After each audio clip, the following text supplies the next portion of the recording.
వచనం. ప్రవక్త అయిన ఓదేదు ప్రవచించిన ఈ మాటలు ఆస వినినప్పుడు అతడు ధైర్యము తెచ్చుకొని యూదా బెన్యామీనీల దేశమునంతటి నుండి ఎఫ్రాయిము మన్యములో తాను పట్టుకొనిన పట్టణములో నుండి ఏయములైన విగ్రహములన్నింటినీ తీసివేసి యెహోవా మంటపం ఎదుటి నుండి యెహోవా బలిపీఠమును మరల కట్టించెను. దేవుని నామానికి మహిమ కలుగునుగాక.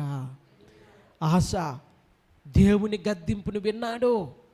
ప్రవక్త ఆ మాట తెలియచేసి ఉంటుండగా ప్రవక్త మాటను అంగీకరించుని దిద్దుకోవటానికి ఆశ ఇష్టపడినట్లుగా దేవుని వాక్యములో మనం చూస్తూ ఉన్నాము.